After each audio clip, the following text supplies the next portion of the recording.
The views and comments expressed on the following radio program by its hosts and their guests do not necessarily reflect the views of rmconair.com or its affiliates. Listener discretion is advised.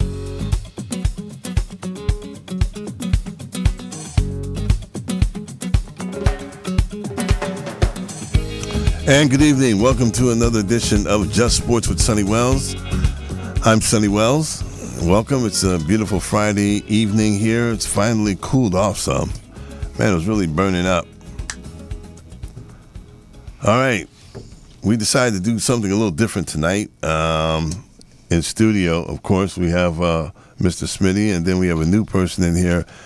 I call him PD, Mr. Pierre Daniels. He's a gentleman who is related to our engineer, and he has a lot to say. So what we wanted to do tonight was briefly give you a synopsis of who we are. As I said, I'm Sonny Wells. I have been a public address announcer for basketball for the past 30 years. That would include Laker games, one at the Staples Center the first year they opened up, the final game of the season. It was Minnesota Timberwolves, and I had to do 35 pages of advertisements. Forum did a game there and one in Anaheim. I've also been with the Harlem Globetrotters for a couple of years and went around the world. That was crazy. Also, Nike Grassroots Marketing. We ran the Nike Battlegrounds League at Venice Beach for 5 years. They loved that. Then they went ahead and did a one-on-one, and they eventually ended up going around the world with that.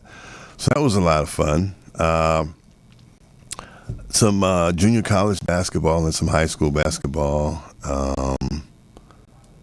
Once again, if LT goes down, they do call me, but that's been like 14 years ago. Oh, that's heavy though. Yeah, feeling for LT. yeah, man. I had to copy LT, man. He's the greatest. Yeah, he's great. He's got the voice. Man, when he used to say the Laker girls, yeah, I was like, LT, yeah, my man. Yes. But anyway, that's pretty much what I do. I also own a barbershop called Posh Clips, 211 West Manchester in Inglewood, California, right across from Inglewood High School. I've been there for 20 years, like I said. My best client in life for 10 years, Mr. Irvin Magic Johnson. Wow. Big time. Yeah. Come to the shop, talk to everyone, invited me to everything that he had, the parties. I ended up doing the Midsummer Night Madness, announcing the game as well. Oh, yeah. But really great times in there. So that's pretty much it, 20 years in business, 30 years in the announcing. So I'm not afraid of the microphone, but I'm not as well versed as my next gentleman here to my left. We call him Smitty, but his name is Mr. Walter Smith of Secret Stylings. Tell us about that, Mr. Smith. All right, thank you. As you mentioned, Walter Smith is my name. I like the name Smitty here on the show here, though. Smitty! Yes. I've been in the hair industry since 1980, actually. I started with a company back in the day called Worlds of Curls. Many people may be familiar with that. We had I remember that. Moisturizing gel that just took on the industry by storm. I recall we started out doing around $4,000 a month when I started, and when I left, we were doing $2.5 million a month. So that was a great experience. But since then, I started my own company in 1995, Smith Products Company, LLC. And I distribute hair moisturizers, shampoos, conditioners. I service salons, beauty supply stores, and I have major wholesale distributors that I sell to also. My brand is a regional brand. I do have an online store at secretstyling.com. I love the hair business. I love interchanging with barbers, hairstylists.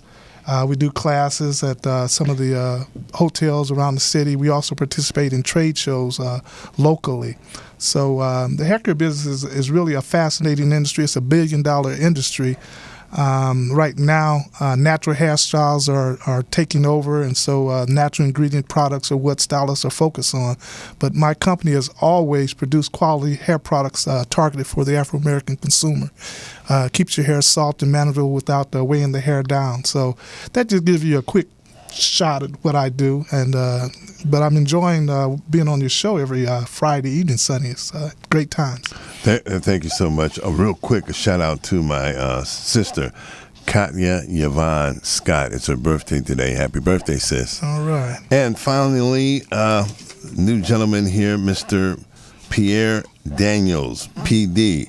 Tell us a little bit about yourself, sir. Well, thank you. Yes, I worked in a financial institution for over 10 years, and but I decided to go back to school, studying mathematics. Mm-hmm. I felt as though I could probably help the community out a lot more. Look at he's the numbers man, huh? Like that mathematics, mess with the numbers, huh? Yeah, helping out a lot of students in the community. Wonderful. As a school teacher. So that's what the beautiful. process is doing now. Yeah, sounds good. Thank you. All right. Yeah, great to have you here. Okay. Thank you. Moving right along, gentlemen. First up, and they keep playing him, and I don't know what's going to happen. He says one thing, the player says another. Let's run that. Somebody's lying. Somebody's lying. I don't see how they come to these conclusions. But let's run that Roger Goodell clip. I think she's going to be able to provide a very valuable perspective for us in understanding the criminal justice system, particularly in this area.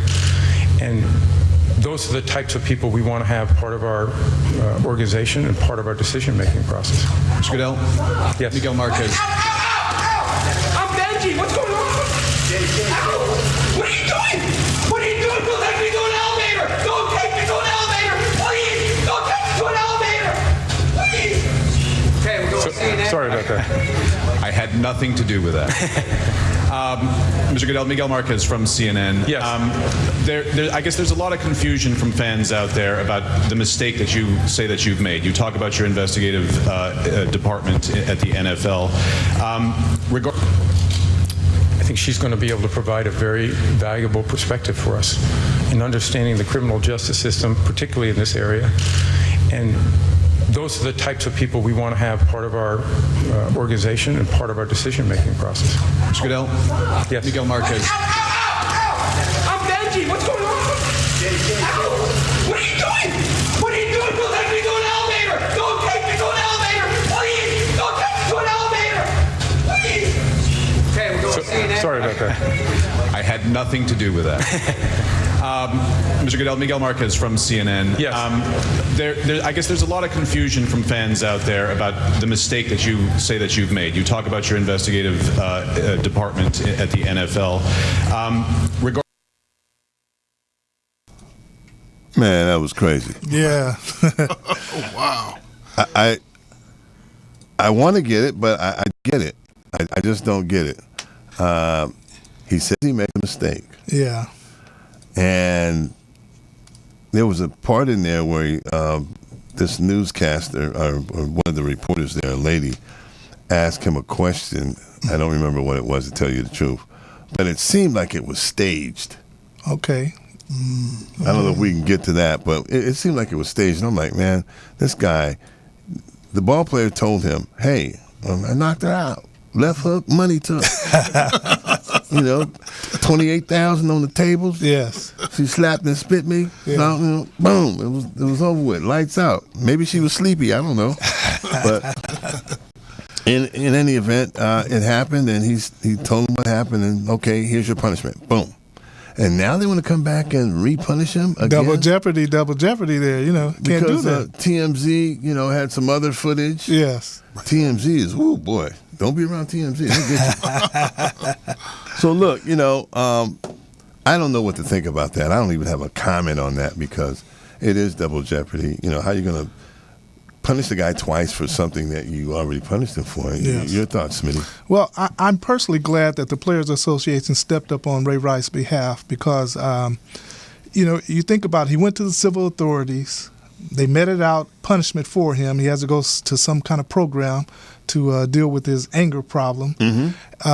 The commissioner met with him, and they meted out punishment there.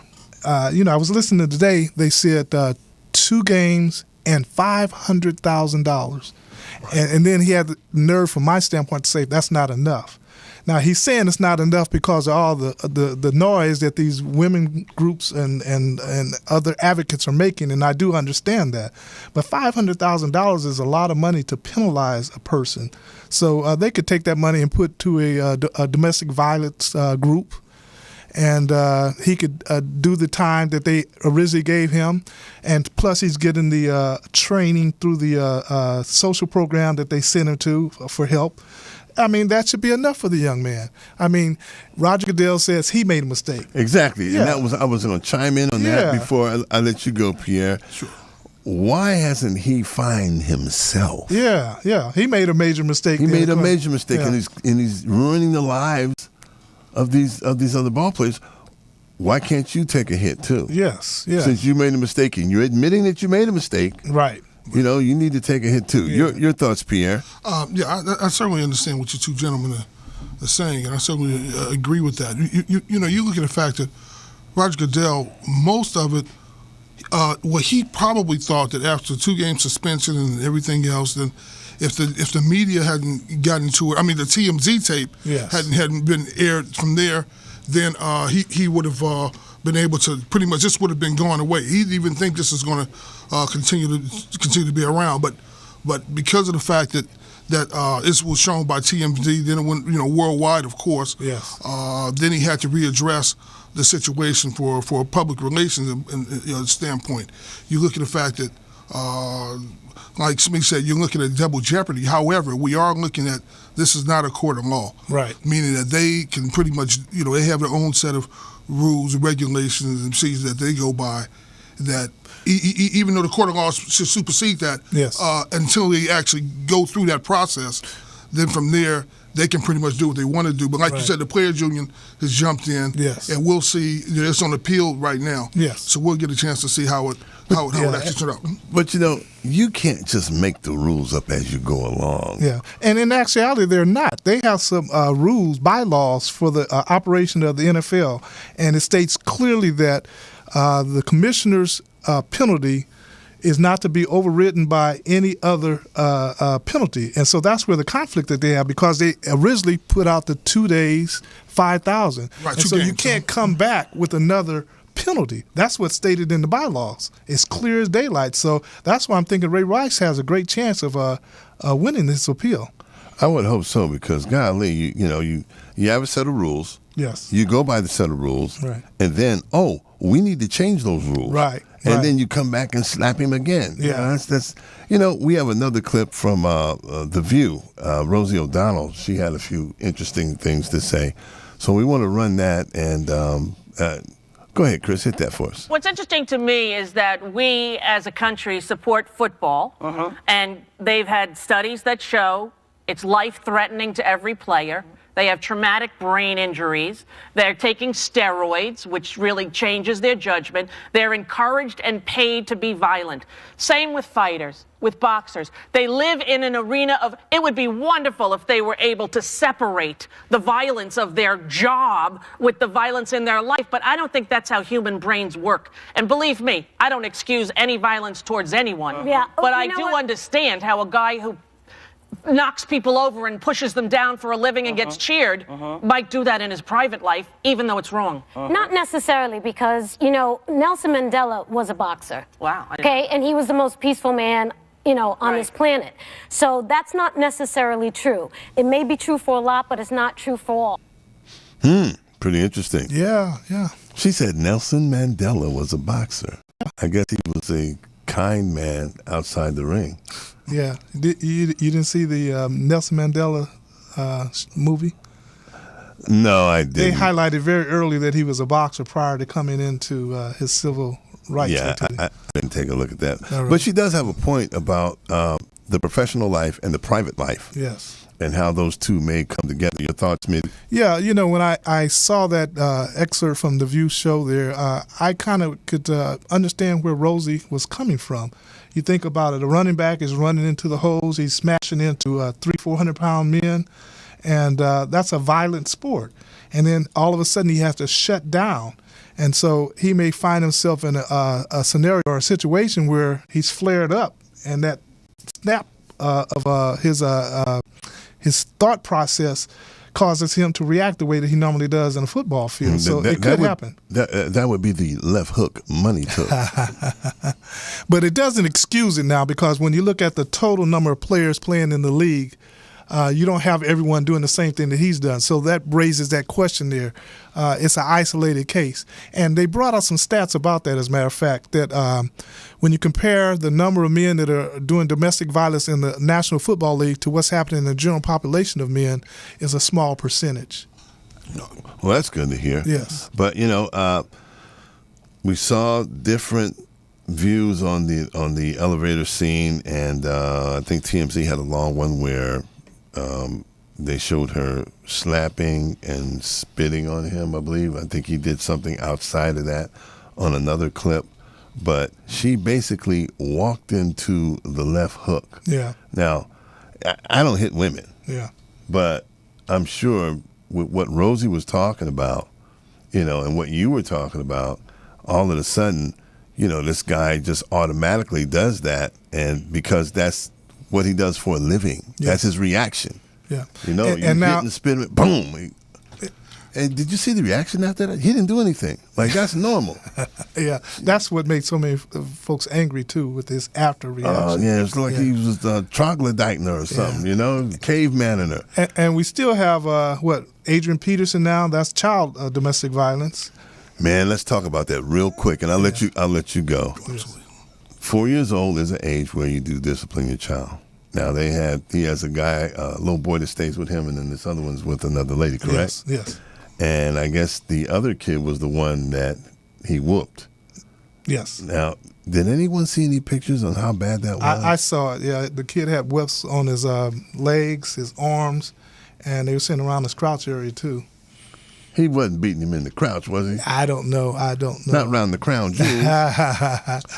Yeah. I haven't seen him, so I really can't comment on that. But I do know at that age, you do have to discipline him. But I didn't know he had weapons and stuff. And I think when he got back home, that's what's prompted the mother to say, "Hey, look, we need to go see someone because this is too much." Pierre, your thoughts, sir? Oh yes, that's really definitely a difficult subject to really grasp and really try to grasp your mind around, and the concepts behind it are so varying. But let me get started by saying, I'm sure Adrian Peterson is a devoted father, and he was disciplining his son, trying to make sure he would do the right thing, of course, for down the road and for the rest of his life. Did he step over and out of bounds? Absolutely. But the same token, that's the way he was raised. He's trying to justify it, saying obviously he wouldn't do anything to intentionally harm his son if he could help it. But the same token, you're talking about a man who's dealt with 300-pound linemen, hitting him for, from his high school days probably, all the way throughout his college days at Oklahoma, and of course throughout his stellar career in the NFL. And the amount of pressure or force he might use to hit his 4-year-old son, he might not even realize how much he's. That's a good point. That's a very good point. And on top of that, with the switch that he used, I mean, we know that's very old school. There's any number of ways he could have disciplined him without doing something like that. And I'm sure he's extremely remorseful about how all this has turned out. And again, I don't know if the mother or if anyone has a problem like that with a child and they go to the let's say the hospital or to the doctor, I think they have a fiduciary responsibility to relate, to report it to the authorities. Yeah. Even if the parent didn't have anything from that point forward, they have to, let the authorities know that it looks like child abuse has happened. So it's really tough. Like I say, so many angles of this. You're looking at his family. You're looking at the child who's pretty much is probably ruined for life, scarred for life in a number of ways. You're looking at the team that's going to really get hurt behind this because he was definitely their best player. You're looking at the NFL. All this negative publicity is going through. You start to see, and of course, child abuse activists around the world. Yeah.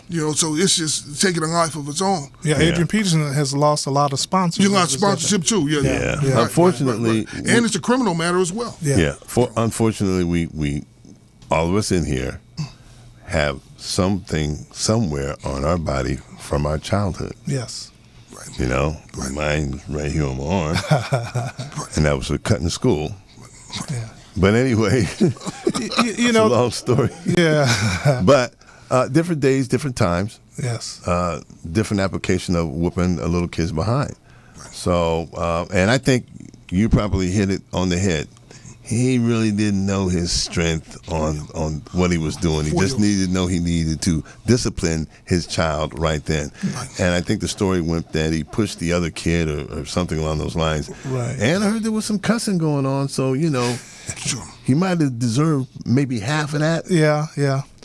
But, you know, it's interesting, some of the commentary that's going on about black people. Charles Barkley in particular said that if that was child abuse, then 50% of the population down south would be child abusers, because that's what we're accustomed to, spanking, you know, that type of a spanking.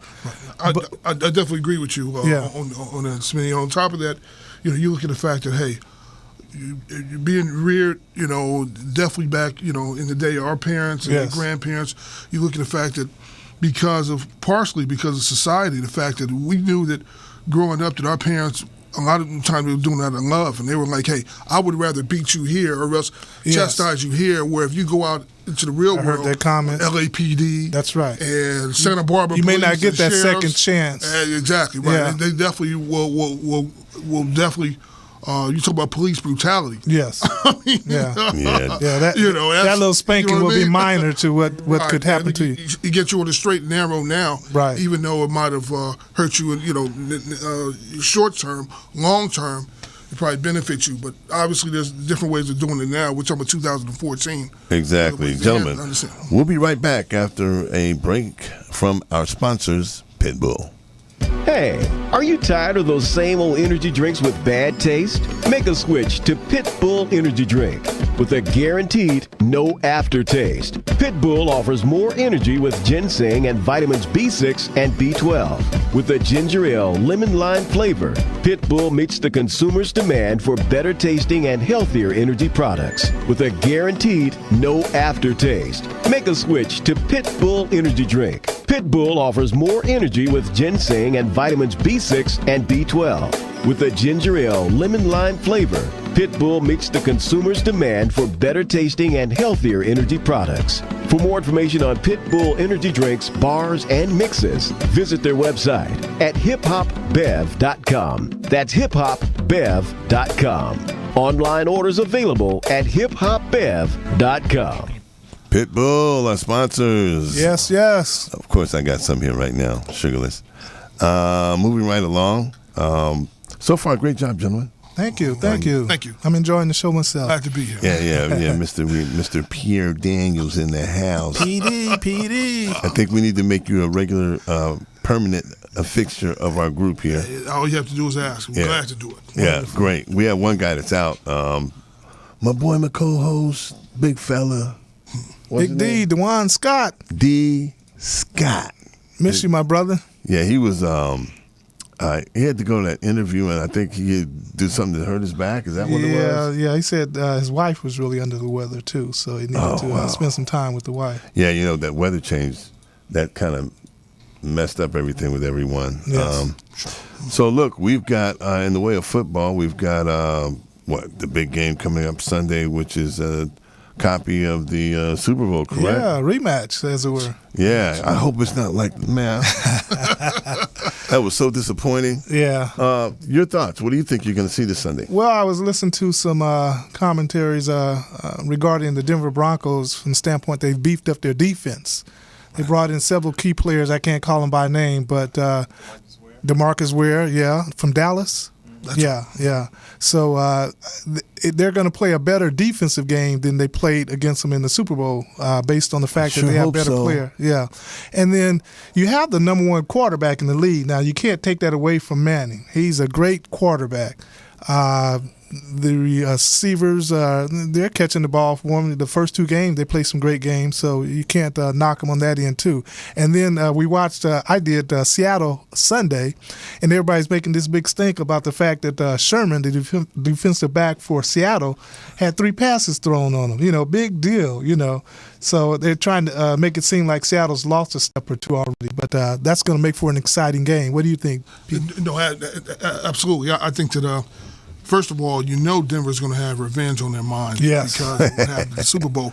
Now, in all fairness, the game got away from them really around the first series of plays. I mean, it was a hike that went over the ball, went over Manning's head, and from there it seemed like it was snowballed.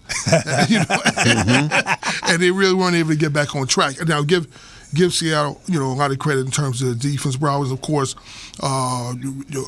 Wilson, the quarterback for Seattle. Yes, he does an excellent job at managing the game and making key decisions at the right time. They probably had the toughest opponent in the NFC Championship game against the 49ers. Yeah. Once they were able to get past the 49ers, that game went down to the wire. Yeah. They felt as though they had an advantage on Denver, but the same token, I believe Denver might have been favored in that game, but once it's unraveled at the beginning, it was, and then on top of that, they made it, trying to come back from being in the hole. Have the receivers intimidated, scared to do their routes. Right. And like you said about Sherman, but I was saying that from the Denver side, but from the Seattle standpoint, they're definitely going to have an axe to grind because they came out west. Not out west, but down south here, against San Diego last week. Yeah. And they did not look good. Yeah, they stunk up the joint. Right. Yeah. And they went at Sherman, and they didn't think they would do that. And they went at him, and of course, they were successful in winning that game. And they thought San Diego was going to get beat pretty bad. So they're really fired up as well. Yeah, so it's going to be a really good game to see. But if I had to choose one or the other, I still might have to go with the Seahawks. Yeah. I might have to. Yeah. I understand where you're coming from. I'm going to root for Denver. Okay. Just to make it exciting. But sure.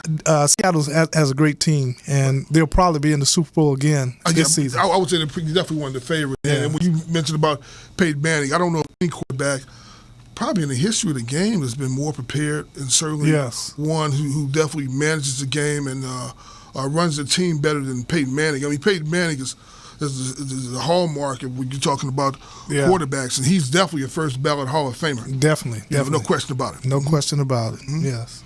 All right, gentlemen. Hey, that's going to do it for us here at Just Sports. Great exchange. Thank you, brother. Great exchange there, Mr. Pierre Daniels. Thank you. Part of the new crew here. We're trying to get the engineer to get in here, but he just doesn't want to feel it. He's trying to give him a little segment, but he just doesn't feel it. Once again, happy birthday, Katya, my sister, back east in New Jersey. And, hello, Mom, too, if you're out there watching. Hi. All right. I always say hi to Mom. Hi, Mom. Absolutely. Yes. Hi, Mom. Yeah. That's right. So, gentlemen, thank you. We will see you next Friday night right here. Okay. Big ups to Johnny Morris, Crystal Davis, the executive director, and Pitbull, our sponsors. We out. All right.